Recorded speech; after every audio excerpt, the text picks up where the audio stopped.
Hi, everybody, and welcome to a brand new season of Inside the Circle. And a brilliant guest to start us off.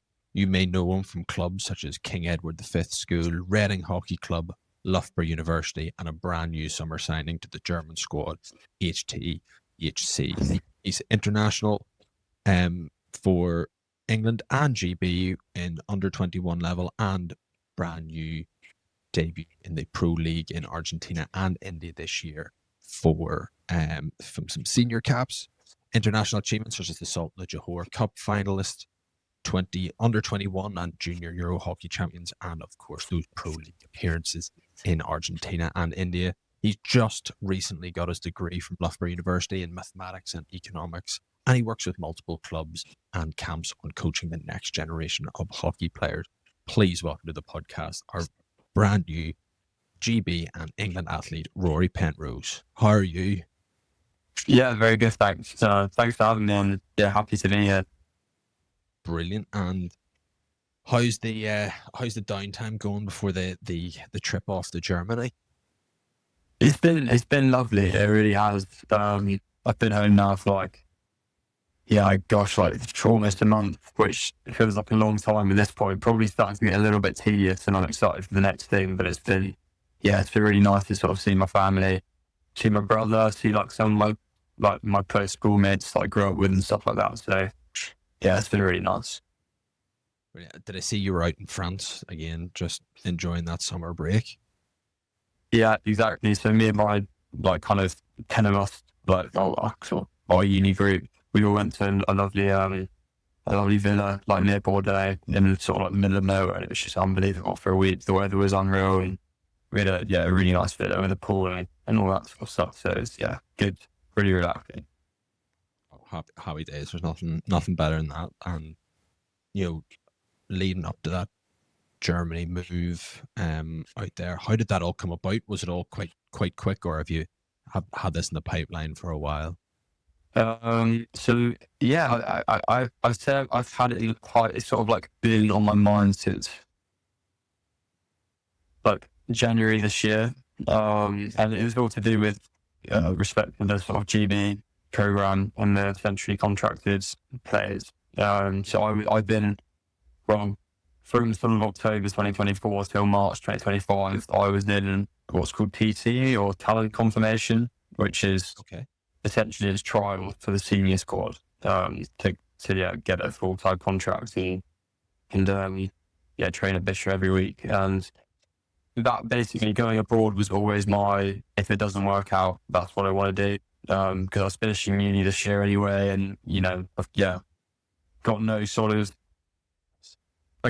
being let out with the free world, so I can sort of make of it what I want. So that was always the plan. And I think in January, I sort of knew about it maybe from the start, but in January it was really I probably need to start thinking about it. And then I got the news in March that I did get in the program. And I guess from March is when I really got the ball rolling. I had some really good people send out some messages to lots of European clubs for me, and then I basically just had to sit and wait and got some interest back, thankfully. And obviously it was one of them, and I got talking to them and really liked the club and really liked the fun of things. So heading over there in 2 weeks on the 4th of August. Wow, so it is coming around pretty quickly then. Coming around super quick. How it is, and that'll obviously be a fair step up from playing at Loughborough, even though you had great success at Loughborough. I saw there you won one English League championship, did I see, or was there a couple there? We won one box gold. Right. That's the English Universities Cup. So that was in my first year. We made the final was that in my second year and my fourth year, but didn't quite get over the line. And then in the league, we managed to come second every year. They didn't quite get promotions to the Premier League, but we had a really good team, but it's kind of plastic, the plastic fable of uni teams. You just don't quite have the experience to get over the line, or those sort of big games and big moments sometimes. Yeah. And obviously the facilities at Loughborough obviously help massively in that you've got pitches, world class facilities, and the school's really built around being able to do your studies and sport at the same time. 100%.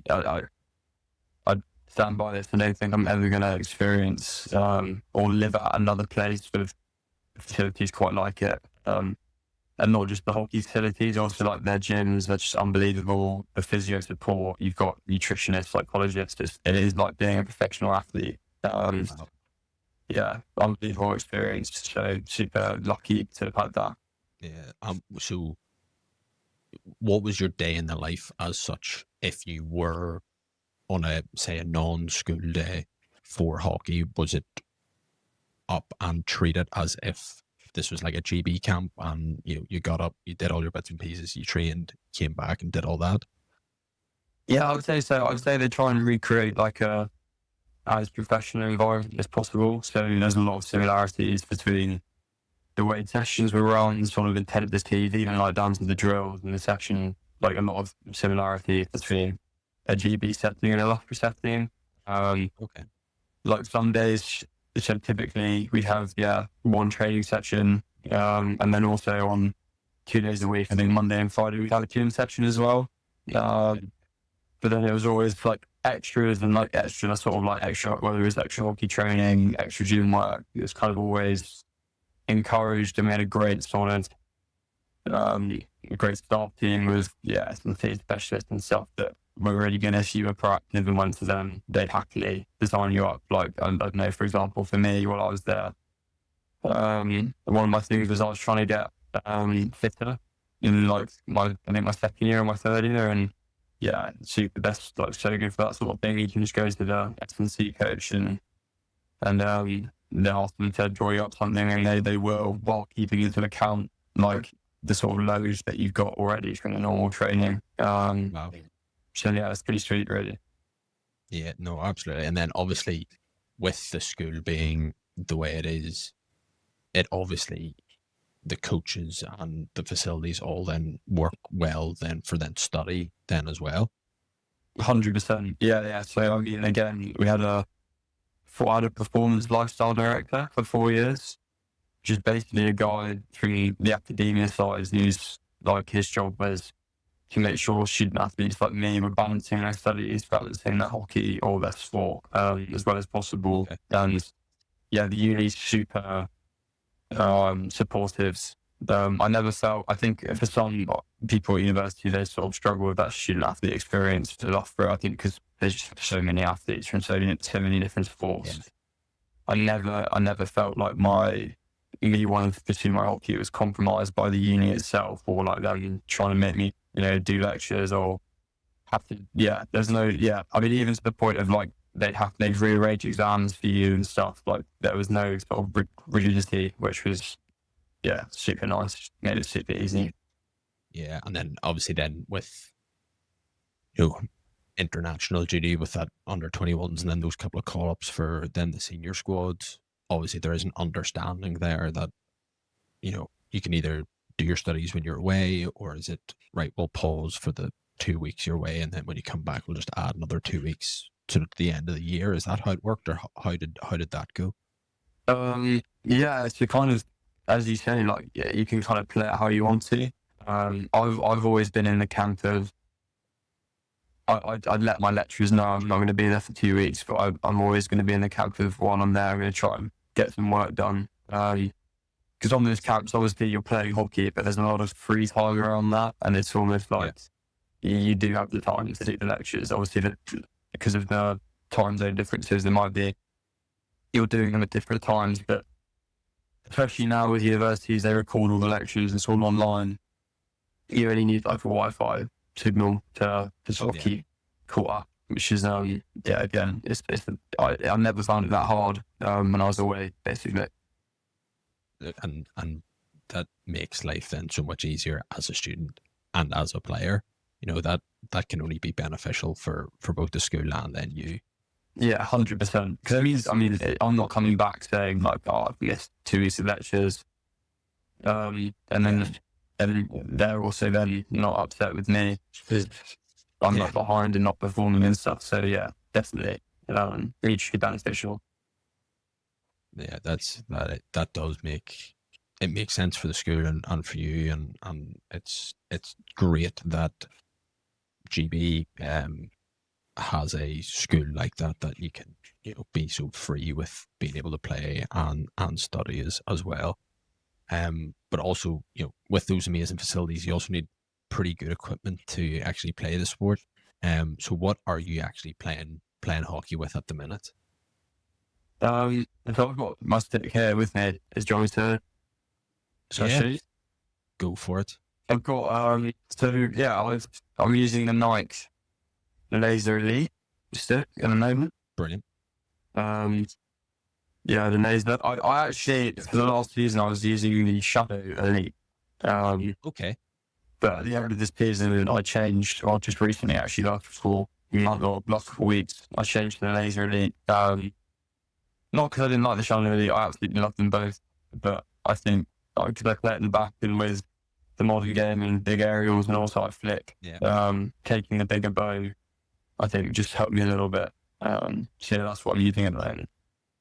Brilliant. And how are you enjoying them, or how are you finding them? Obviously with them being so new onto the hockey scene and the hockey market, how have you found using them? Yeah, I absolutely. Like I said, like I like them for it a lot. Like pretty like when I first got them, they're pretty outstanding mold. Yeah. I can't think of a stick to compare it to. So that's not in a bad way at all. Yeah, so like I can quickly the shadow, which is the other one that I had to start with, was so nice for just general dribbling and passing. I always like used to say it, for like a plank of wood in your hand, so for like flapping around the back, it just felt like you could effortlessly get power and stuff. Yeah, a really nice stick, and then the Razor Elite, still pretty similar. The only difference is it kind of got that like triangle ridge on the back, which Yeah. helps. I feel like it definitely helps with like my flicking and my aerialing, which is sort of the reason why I went on to it. But yeah, both really nice for just general ball manipulation and passing and the basics, which sort of keeps me happy. Yeah, no, with them in here, like when they came in and when we first saw them, we were all, really interested on each one of their sticks. The three molds they've got are all really, really unique in how they are. And yeah, just like you said, I couldn't compare them to another stick shape or brand shape that were really nice to see Nike come onto the scene and have their own molds, which makes such a difference. 100%. Yeah. I remember like when I started using their sticks, I remember that's what like they said they wanted to do that. That was their plan. They didn't want to have. Yeah. I think they didn't want to have days that were coming in having specific requirements and kind of almost getting another stick in the brand's name, which I respect a lot. And yeah, I guess my opinion on it is that like they're good sticks, and especially once you've used them for a while, like they're you learn to get the most out of them, and they're bloody good sticks. So Absolutely. And then you're using the shoes then as well, the Vapor Drive 2 Mhm. shoes. I've got those with me, so I've got Even better. these ones. I haven't got the other ones with me, but I've got these sort of light pastel orange vapor drives as well. Yeah, they're nice. But this is my favourite colour, the sort of grey. So I think they look really good, and yeah, They do. like for really good shoes. I actually at one point I was using do you remember Nike? They brought out some shoes like a couple of years ago. Yes. They were like a LaCroix Astro mix Yeah. shoe. Yeah, a few people we noticed a few people using them. How do they compare to these ones?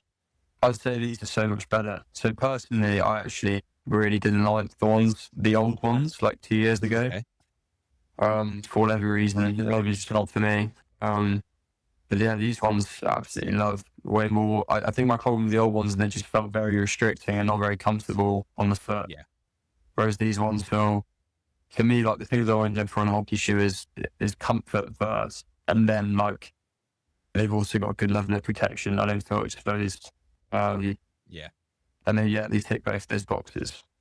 Yeah, no, they're I must say I play in them and they're a really comfortable shoe as well. They just seem to have got the balance of actually what a hockey player needs, which is strange to say that actually not many hockey shoes are like that. 100%, yeah. It's nice to actually have a shoe where like usually it's one or the other, isn't it? Like they're super light and you feel really quick and comfortable, but also you're sort of like you're breaking your foot if you get a ball. If you get a ball on the foot, and then or it's the opposite. They're like you've got 2 tags on your feet that you don't like. You can move very quickly. Yeah. So yeah, I think they're the shoes. I love. Absolutely. Big fan of the shoes. Yeah, no, they've done a really good job on both the sticks and the shoes, and they've been an unbelievable hit. Certainly with us, like when those shoes came out, it was unbelievable. They were going like wildfire. So and then the more colors they release, I think the better. I think they've all been great hits so far. Yeah, 100%. That's the other thing. They got so many colors, don't they? And they got so many different Yeah, colors. no, it's great. So it is.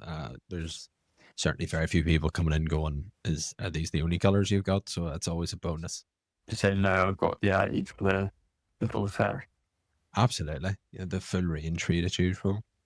So then obviously, you know, with your nice shiny equipment, being part of that GB in England setup throughout the years, you know, through junior and under 21s and things, what's that like to be a part of that sort of pathway from, you know, junior ages right through? What's all that like?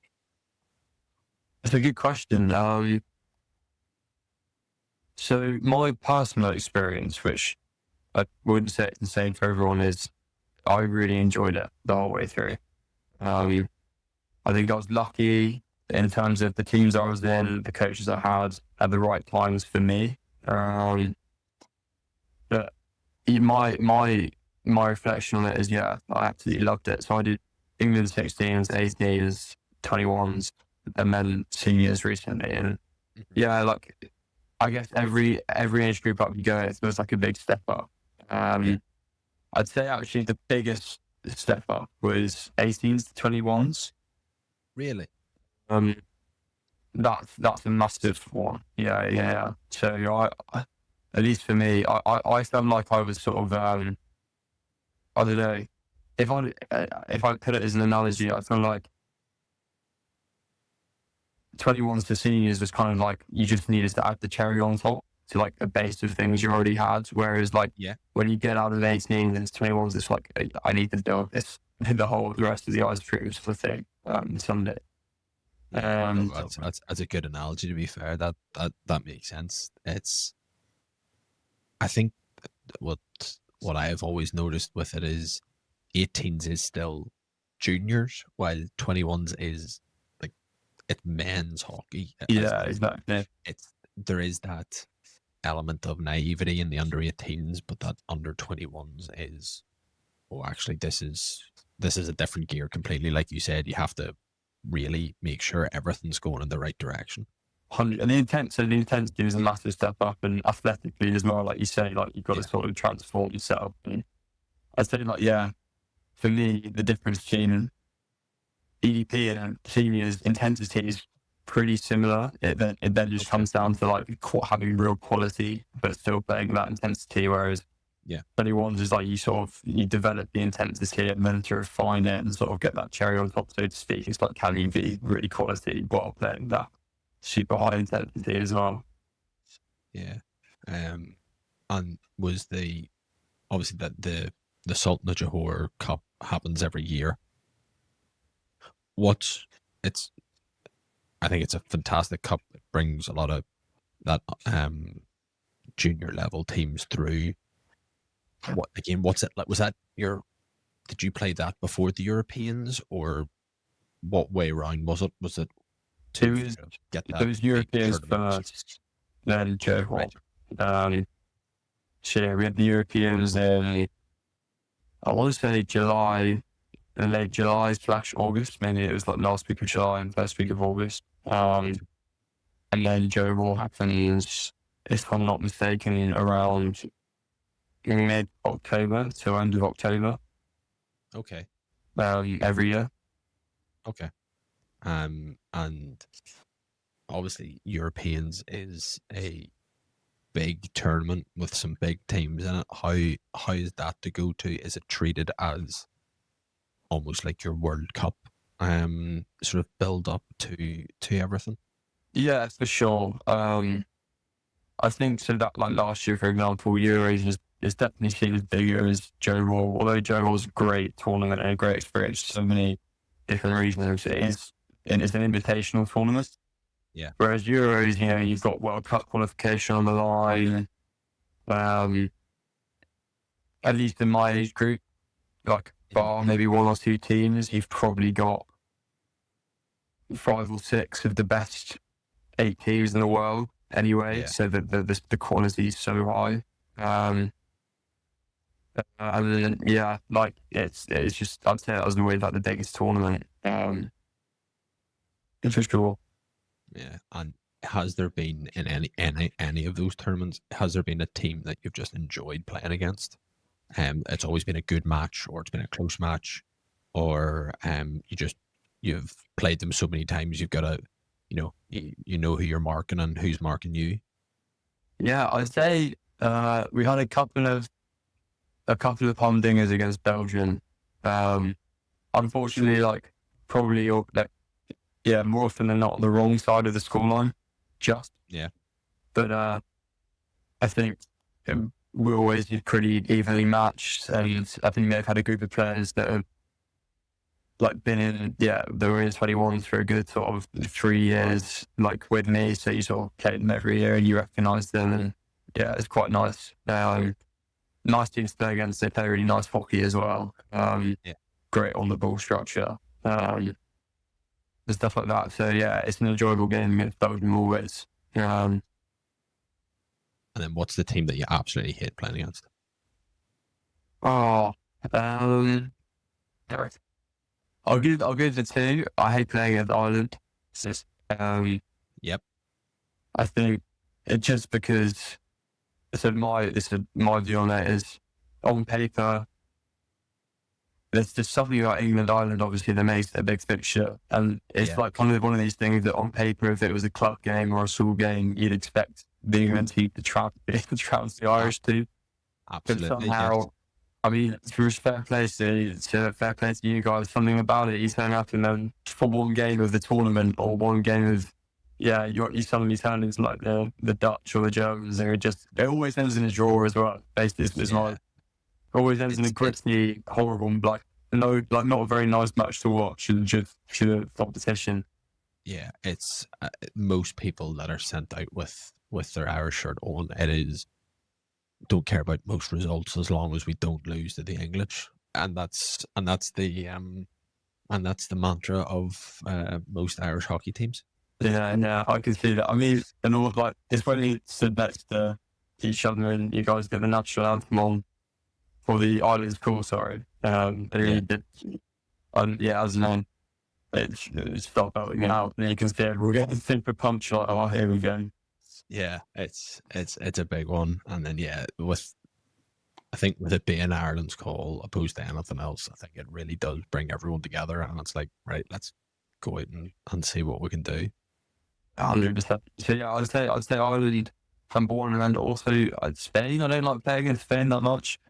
Yeah. Just because they're a very chaotic team, a lot of talent, a lot of like individual skill, but also like spit, smash and grab. And the sort of team you feel like you can be dominating the 90% of the game, and then they just decide to shut up the 10% of the game, and then they score 3 goals. And it's a complete different match. Absolutely, and that seems to be their way of playing at any age, and at any level. And yeah, they're just such a tricky team to play against. Like you said, great skill, great pace with most of their forwards. And it's bedlam every time they're on a pitch, I think. It's horrible, yeah, because you can't. It's not over till it's over with the Spanish. That's the thing. Yeah, they give you no sense of like rhythm. And I mean, other teams, you can sort of get to a point probably when there's like 5 minutes to go. Yeah, we've got these guys buried, like their sort of motivation's down, whereas the Spanish just us now, they find a like a purple patch out of nowhere, it seems. And sometimes they don't as well, but then it's like, yeah, it's the unpredictability that's hard to play against. Yeah, no, they are a good team to watch when they're on fire, but when they're not, it can be difficult. Yeah, we completely agree. And then with obviously then the seniors debut this pro league cycle, what was the call like to go, look, you're going to Argentina for the first block, and then obviously then the next call to go over to India? So actually, funnily enough, for both of those trips, I was initially selected as a reserve, a non-travelling reserve. Okay. And then got brought in after people were injured. So my first one was, so the selection came out for Argentina. I wasn't expecting to go. I was actually pretty chuffed to be considered a reserve. Like, I thought I was like because at the time it was still in that talent confirmation phase, still trialing, so not really know where you stand. Yeah. And then anyway, like as a reserve, Zach Jones, their coach, sort of said to all of us, like, yeah, can you please come to the final week of training at Dishamabli before we fly out, just so that you're there and you're sharp, and then if anyone does get injured, you're ready to go. And yeah, so basically turned up there. There's a guy, I think, that he got injured either the week before the last week of training or something. I mean, we all sort of were training the whole week, all of us reserves, that we knew someone was probably going to get brought in, and they kind of didn't decide. And then I was driving home. I was driving back up to Loughborough actually, and then sort of in the car got a call. Zach Jones and just called me up and said, "Rory, we've the coach been talking. We decided we'd like to take you to Argentina with us." And I was like, "Yeah, wow, that's great news." Sort of quite a short conversation. I was like, "Thanks very much," and then I was sitting in the airport and stuff, and then by then. Probably pump the air a few times, try not to crash the car. Call my parents, call my brother, a lot of like kind of all important people to me. Absolutely. And I was over the moon, like pure ecstasy, because it's been a childhood dream, I think, for a long time to play one day for the seniors. And I guess that was probably actually that was like the biggest moment of like celebration, if that makes sense. That was like knowing that I was going to go and it's going to play and stuff, like that was like the biggest, like you guys know, ecstasy, like great moment at that stage. No, I can tell by how it was, especially getting that cold driving's difficult because like you said, I was tempted. I probably the side of the hedge. Yeah, I probably should have pulled over. I was genuinely like, I couldn't. I was like shaking with excitement. I was like, oh, this isn't good. How long's that drive as well? Because that can't be a short one. Yeah, it's a 2-hour job. 2-hour job. That's a long one if you're buzzing after about 5 minutes of the journey. Yeah. Exactly, because then you sort of start to cool off, and then you look and there's still an hour and a half left, and you're like, oh god. Yeah, that's a long hour and a half, or that's brilliant. It's a very quick 5 minutes and a very long hour and a half, isn't it? Yeah, no, that's brilliant. And then obviously, what was that mini tournament as they call it? Like, I know, played Ireland, played Argentina. Was it just those two teams? I knew, wasn't it? Yeah, it's just the 3 teams. Yeah, it was amazing. What was that like? It was amazing. So just so many new experiences for me. First trip with the seniors, first caps obviously. First time going to South America, first time seeing Argentina. So I absolutely loved it. It was great at that point I didn't know a lot of the guys properly.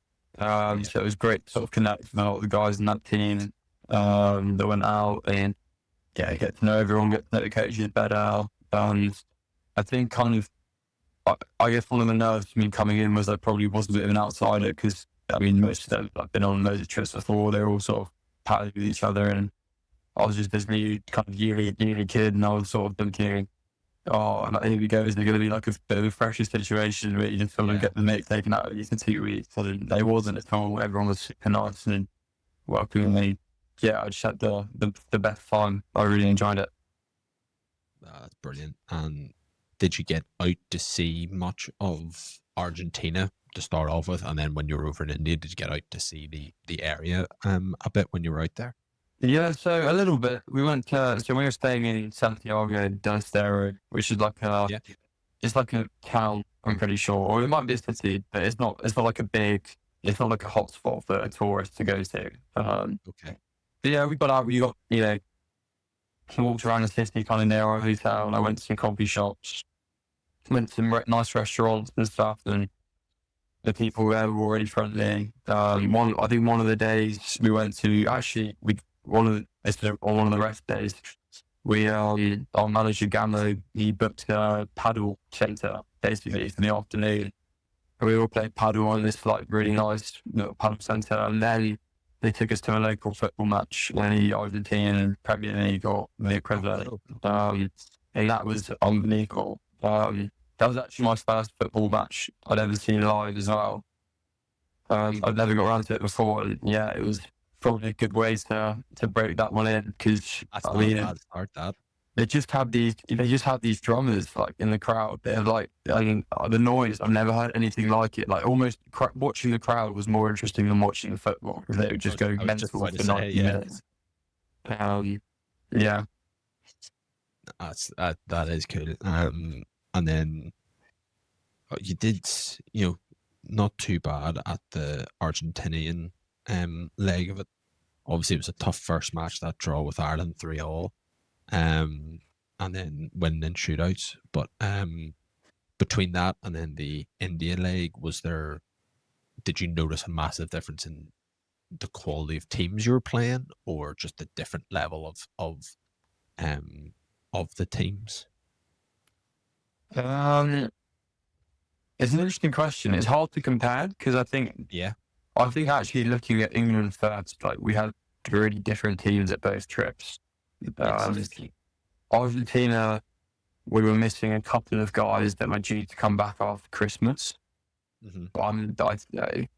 I might be missing some people, but if not, I'm thinking of maybe 2 or 3 guys that they were good players, but they're not like maybe our strongest players, more world-class players. Yeah. And so yeah, we had so Argentina, we had everyone, pretty much. Whereas India was a completely different scenario, because it clashed with the Hockey India League. So basically, of course, we were missing 8, 9 players, all of our best players essentially, and there was a lot of debuts that tour, a lot of like people like me that had only just got their first few caps. And then, like the people that had to step up and be leaders were like guys that were still 23, 24, 25. Yeah. So it's hard to compare, but actually, like, I think the quality of the opposition probably was higher in India. Yeah. So India League, as well. you had India, and what was the other team? Spain. Spain. So I think as well, part of that would have been because, so for example, Spain, they were at the end of a massive Pro League block. They'd already been to Australia and then to India. Yeah. So I think they were a bit fatigued, but in terms of like bonding as a team, like learning how to play with each other, they were pretty sharp and dialed in that respect. And same with India, because it wasn't the first Pro League block. They'd sort of got used to each other, had a bit more time to trade.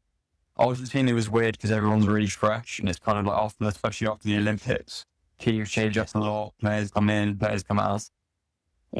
So there's kind of like no rhythm to the sort of how teams want to play and stuff, and they're still sort of finding their identity. So that's why, even though we probably had a stronger team in Argentina, we probably didn't do as well with some of the results, like for example, the draw against Ireland, as we would have liked to. No, it's just really good Irish team. It wasn't anything about being fresh. It was just a really good Irish team.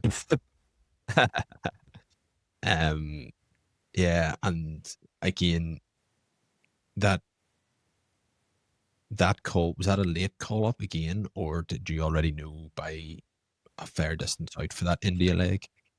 So yeah, that was even closer. I think I found out on the Friday and flew on the Monday. Oh, brilliant.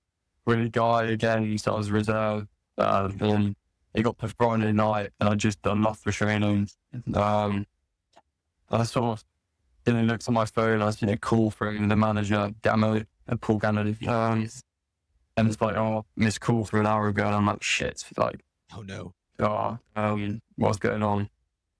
And basically calling back, and he says, yeah, like one of our other fullbacks, this guy actually, I think he fractured his elbow or just something to his arm just before, so he can't come. And yeah, we'd like you to come. And again, that was like a bit of like just nice,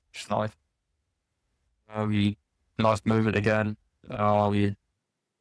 Yeah, lots of excitement, lots of energy. Call my parents.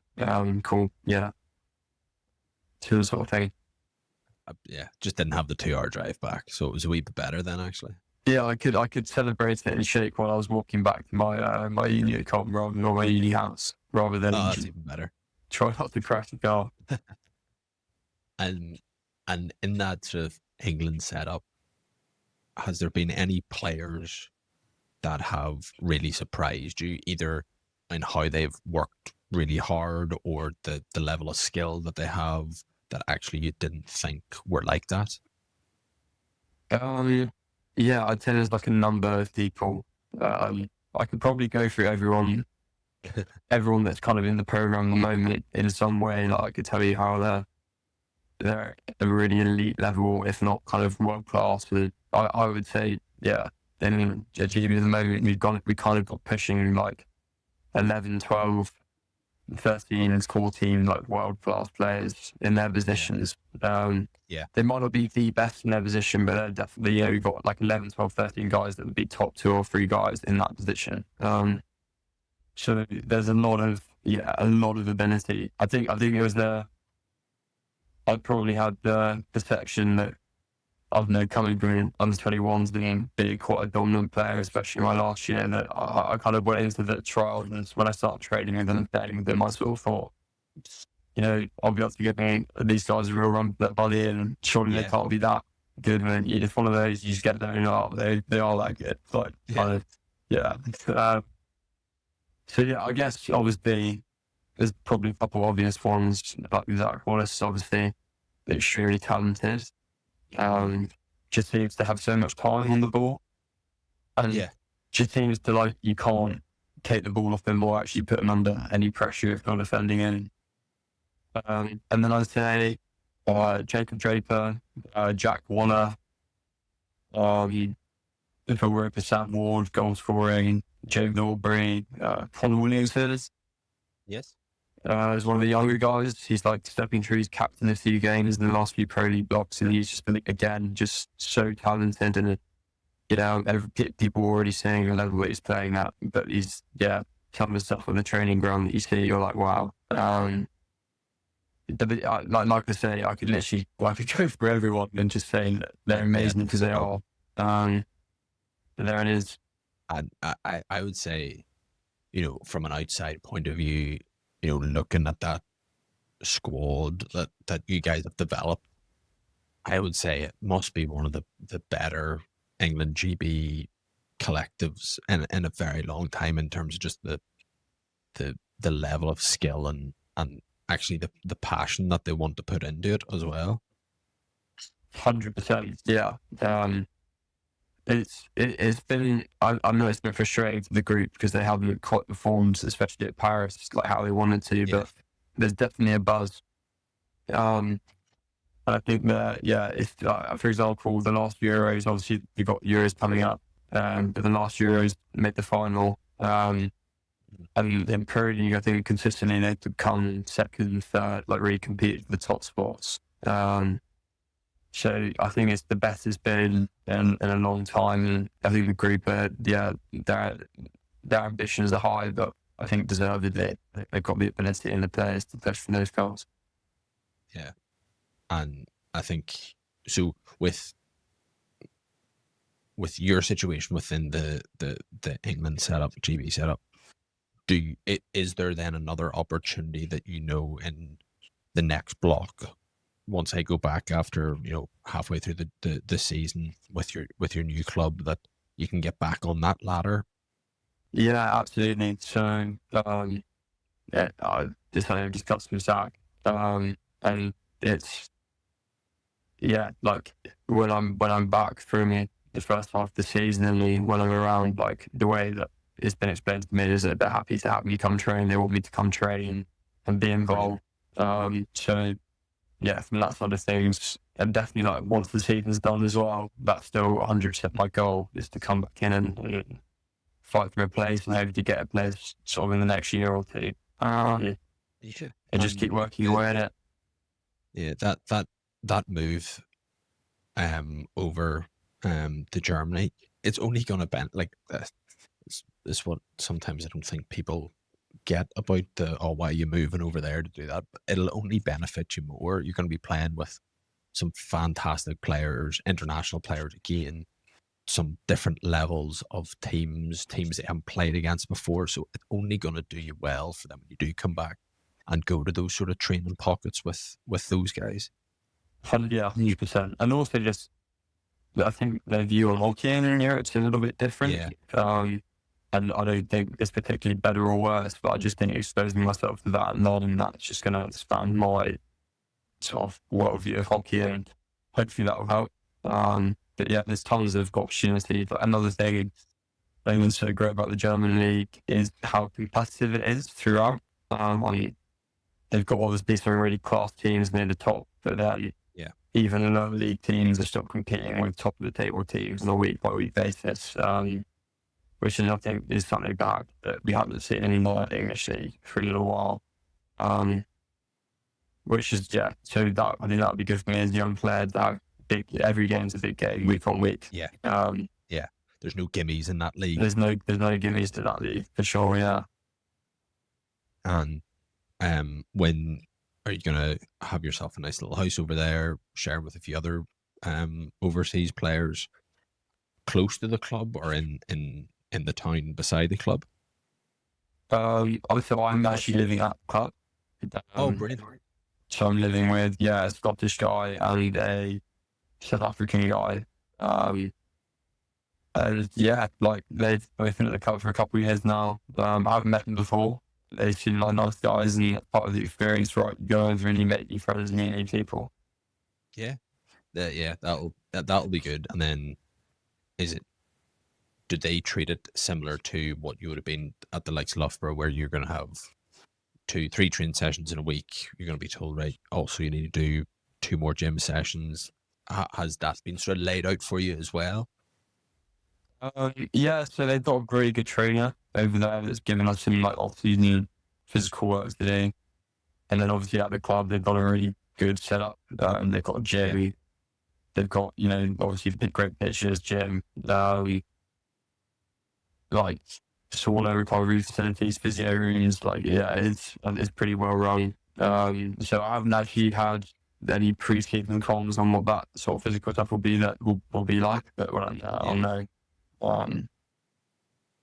Yeah, well, you'll know fairly quickly at this point. It's that those. Yeah, in a couple of weeks. These 2 weeks are gonna fly in for you, and then all of a sudden you're gonna be standing at the airport going, "God, I'm over to Germany."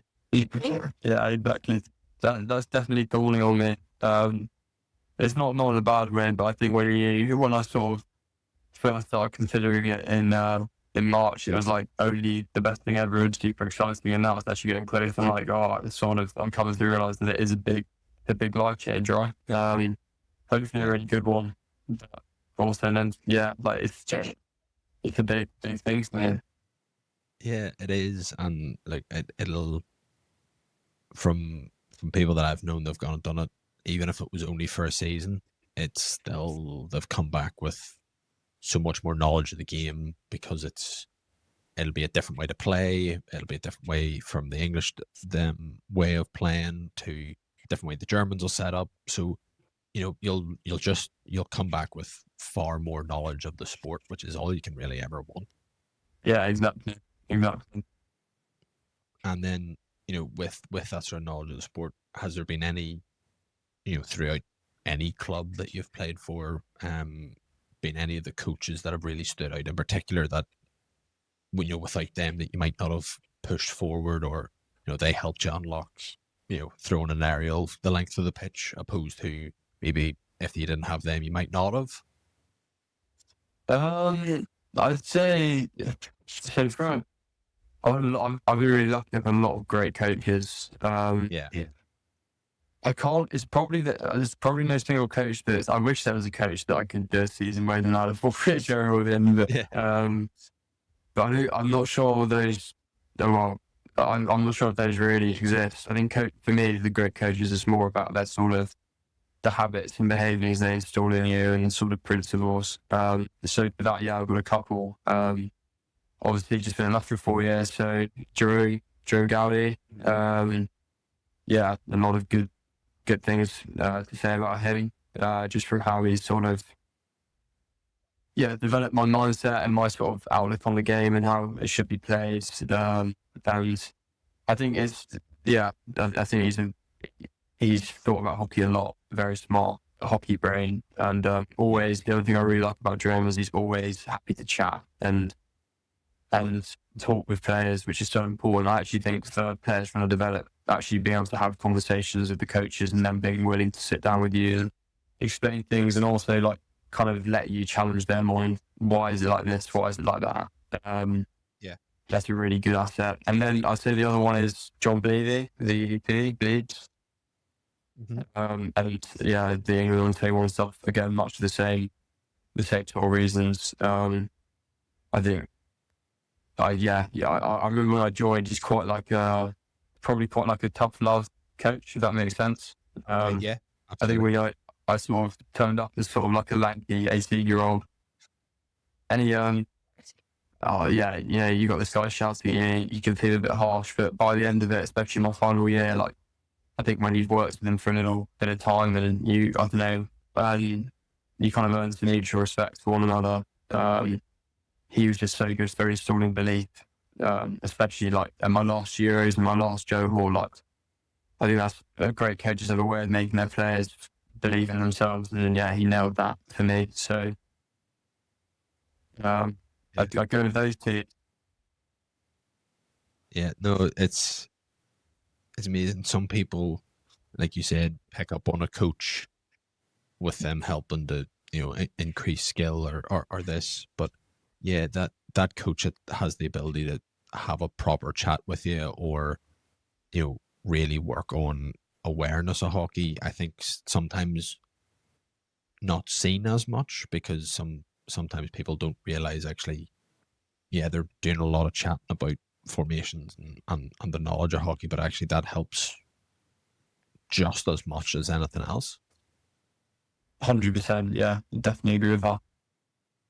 And I see you've done, like I said before, doing a few camps and coaching things, helping out. Is that something that you've always done, or is it in the past few seasons you've decided to give this a go and see what it's like? I'd say coaching, like, it's something I've always sort of been involved in as soon as I sort of could. I was old enough to do it. I remember I probably helped out my first sort of hockey camp when I was like 15, maybe. So just at my local club, and I really enjoy it.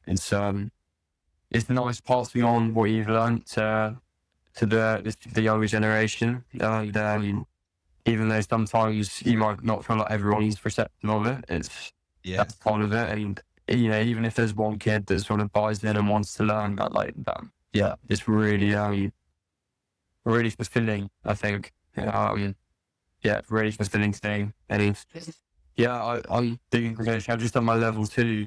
Well, hopefully I'm finding up tomorrow if I've just completed my level 2 sectional coach course in England hockey.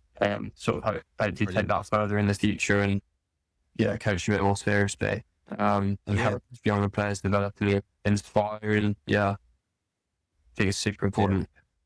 That's brilliant.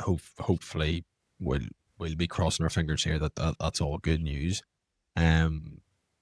Is there anything in particular you like to coach specifically? I know, some people like really focusing on that formation, or is it just with that underage group, developing their skills, watching them, drag round cones and run round cones to then all of a sudden be, doing it completely, like it's the back of their hand? Yeah, so I think it's a great question. For me, it depends on the setting. So Okay. I think if I was coaching a team for a season, stuff like formation and tactics, decision making would be really like, not maybe not decision making, but that would be really forefront Yes. of my mind. Whereas I think kind of my experience at the moment, or what I've been doing, where it's you just get a day with these kids. Yeah. I feel like the technical stuff is kind of a bit easier to help cover in a day, and it might be a little bit more fun. So I guess one thing in particular, at least at that level, like my expertise would be something like aerialing, drag flicking, like most kind of passing, slapping. Yeah, it's fun to coach. And I think also, especially drag flicking and aerialing, like you can see a couple kids make real big strides in just a day. Like Yeah. once they sort of tweak a few things in their techniques, and yeah, they go away super happy. And it's always a nice feeling. I always find those are the two skills that, just like you said, if a couple of tweaks and someone that's gone from not being able to throw an aerial the length of themselves can now get it really, really well and accurate. And when I do the bits and pieces of coaching that I do, that's always the ones you end up going, yeah, that ended up being a really good session. Or yeah, I thought I was talking rubbish at the start, but then they're able to throw a 25 at being under 15s or something like that. So it's always great, those ones. 100%. Yeah, really rewarding. Yeah, so I think probably flicking or aerial. Yeah, and how with the likes of drag flicks, I know saw you score a few goals for Loughborough with it. How are you finding that now? Obviously, first and second runs becoming a lot quicker and a lot more direct. How did you find this season doing it? Certainly this season at the Olympics anyway, I really thought that maybe the drag flick wasn't as prominent as what it had been, if that makes sense. Yeah, I completely agree. I think just to echo what you said, like the quality of non-pawn running has improved so much, and also post manning and rebounding and goalkeeping as well. The goalkeeping is it's such a high level now. It's so hard to score. And yeah, I completely agree with the Olympics. There's a really low sort of drag flick goal conversion rate. It was shocking. It was pretty terrible for what it's normally meant to be. And I think but it was across all teams. It wasn't just across the board that we saw it. I think part of that is also at the level now is how much these teams scout one another. Yes, true. So, like having seen it probably firsthand on as well as I was here in Ireland, and the Olympics would be like even more detail. All these international teams, they know who each team is number 1, 2, 3 flicker are. Like what their last 100 flicks? How many times have they gone this side? How many times have they gone that side? What's their flicking action like? And it's just, so that's kind of, I found it actually quite tough at Loughborough this year, because on a much smaller scale, so I've been in the league for 4 years, a lot of teams that we play year in, year out knew that I was flicking. They knew I was flicking, so it's harder to score because runners were running better lines, keepers were, they knew what size you like to go mostly in. It's a tough job. The thing is, when you're a scouted flicker, it's really tough to score lots of goals. What, when you're drag flicking, what do you, just an interesting one from your perspective, do you have the stopper or the person that's injecting more important position? So do you want a faster, more accurate person, or do you want someone that is going to stop it dead every single time, or are both key? I'd actually say speed of the ejection I'd always take. In a weird way, I've actually scored quite a lot of goals in my time at Loughborough from this track. And I think because what it does is it throws the runner off, because then you have to pick it up at a bit of a weird angle. Yes. And then if you can get the flick off, you get some decent power on it. It makes it quite like, you know, you're not meaning to do it, but it makes it quite easy for the runners sometimes, because they're preparing for you to flick one way, and then you have to readjust and flick it in a weird way, which they're not used to. Yes. That's how you can get the ball around them. So although the best thing about a trapper that mistraps is also like when they do that, it's a bit of like a free hit, because obviously you don't, like, you know, if you score it, that's great for you, and then if you miss it, you can just play the trapper. You blame someone else. Yeah, exactly. So I definitely take the quick injector. Yeah, I think from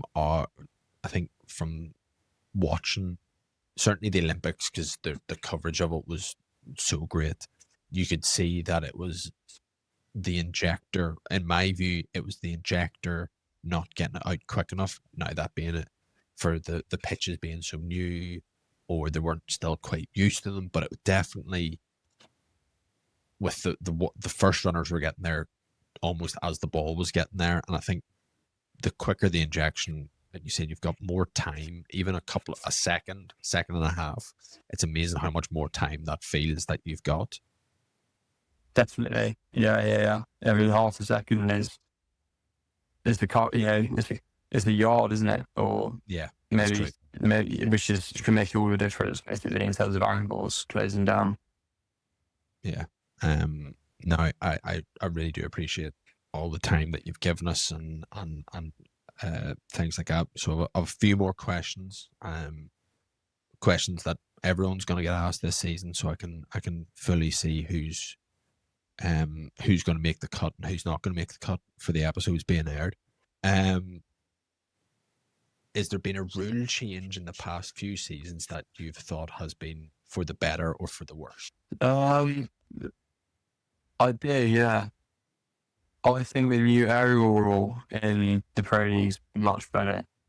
So I think before, my understanding of it was, if the attacker was in 5 yards of his face, he was able to have, like, essentially you could bring it down and people weren't able to encroach on the 5 until we had the ball completely on the floor. But actually, I think a lot of teams took advantage of that, because they'd receive it, like, take ages to bring it down. And in the D, 5 yards is a lot of space to give someone. It's huge. So whereas now what they've said is, as soon as you've had that first touch, like, defenders after that can come in and it makes it free game. Yeah, exactly. Which I think, so I think that's a great rule. I also think it opens up the possibility now with a lot of teams saying deep zone in defence. I actually wonder if we'll start seeing a pack with purposely chuck defenders the ball in the deep zone, like with an aerial, and then have their team counter press them on like a P-spot or something like that. Because I think that would be like a pretty good strategy. Because now you can obviously just come in straight away. Yeah, that would be an interesting one.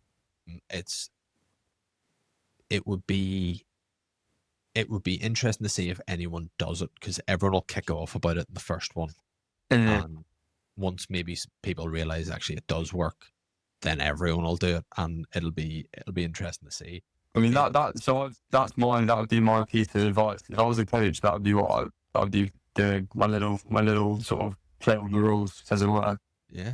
Well, look, you're heading to Germany this year. I'm maybe player assistant coach for the new aerial role. I can see it already. I can't wait for all the highlights that come out of the Bundesliga league now. Yeah. And then is there doesn't matter about anything, is there a rule change that you would just love to see?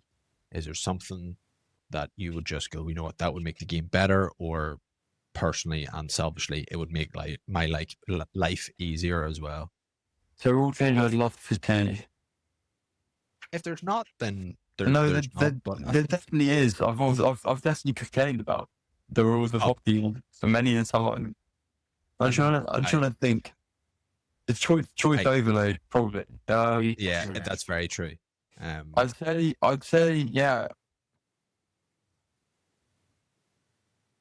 A rule change I'd love to see, this is a good one, is I want drilling to be an outdoor hockey. So now with people wearing hand gloves in the outdoor hockey game, and like blocking properly in front of Yes. in front of pressure modes, putting their hand on the floor. I Yeah. think the game should be played like an indoor, that if a player deliberately tries to crash the ball through players, like as that kind of happens quite commonly in outdoor hockey, that Yeah. should be a green card, or like at least a warning, just to protect the players a bit more. I also hate the I don't know, a lot of teams, they always live off that crash ball through people's body space mentality, and it's Yeah. horrible to defend against. But also, I feel like it's not really that. It's not rewarding a good skill from the other team. I think it would encourage attacking teams to be more skillful and more creative in finding opportunities. I think that's a fair enough rule. Yeah, that indoor style. As soon as your hand, your stick hand touches the ground, yeah, don't you're not allowed to crash through them.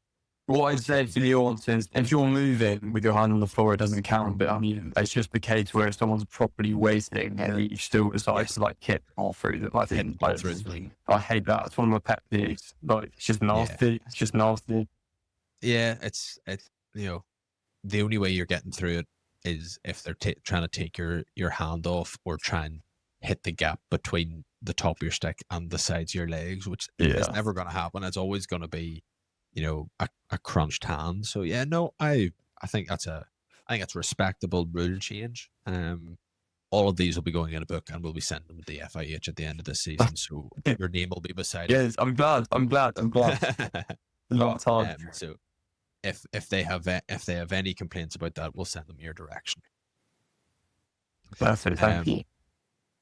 And probably the most important question, the question that everyone answered correctly, in my opinion, last season of the podcast, is before training or a match, you obviously have to put your socks and shoes on. How do you do that? Do you put your socks and shoes on sock, shoe, or sock, shoe? Fan, sock, shoe. Good. So you are correct then. Am I correct? Some people do it the other way. Wow. There is psychopaths out there that will have a full sock and shoe on and they're barefoot out. And no, never. That is Never. I have to question everything about that. Yeah, 100%. I wouldn't say I'm a superstitious person with like match day routines, but I guess I'd never ever do that. I do undersocks as well. I do the cut socks, and I'm the same. I'll put both of the sort of undersocks on first, and then both cut socks. I would do undersock, cut sock. I just feels weird. Well, no, and then having them completely exposed. Yeah. No, it's such a horrible thought, to be brutally honest. So well done. Who does it? Are there any names that anyone that's been on the show before that does do it? No, thankfully, no one on the show last time said about it. They were all disgusted at the thought of it, which is always a bonus because they align with how I think. No, there's a couple of people I've played with that do it, and I just cannot cope with it. I've complained to my girlfriend too many times about it, and she's gone, right, that's the question that you have to now ask everybody, and it's certainly been a good way to finish most of these episodes. No, great question. It's ensured that everyone's gone out because they haven't been a weirdo. I haven't gone, right, I'm been in this. Yeah, exactly. It's also good to hit anyone that does do that, so they can realise it's wrong, so hopefully they'll start doing it. Yes, exactly. That's a bonus of that as well, I think. Dang. There's a part of me that does want someone to answer it to be the wrong way, so I can see what their mentality of why they do it. 100%. But it's just not for me. No, good. Happy days. Rory, look, thank you very much for joining us on this and giving up your time for everything. Before you go, is there anything you want to plug or point people in the direction of? Not that I can think of, no. Thank you very much for having me, and I really enjoyed it. It's a pleasure chatting to you. No, absolutely. Thank you very much. And look, I'll put your Instagram and all the bits and pieces that you use to play with and in the descriptions of things, so they can find you all that way. And we wish you all the very best for your season in Germany. I'm really excited to follow you and see how all that goes. And hopefully the new Nike stick and shoes will keep you going rightly through it. Yeah, well, I'm sure they will. And thank you for the wishes. I'm looking forward to it and seeing what I can do out there. That's no problem at all. Thank you very much, and thank you very much for watching and listening. You can watch it all on YouTube, or if you don't want to watch my face, which is fair enough, you can listen to us on Spotify. Let us know what your answer to the socks and shoes conundrum is in the comments below. And the final thing to say is, Rory, thank you very much, and enjoy your season in Germany. No worries. Thank you for having me.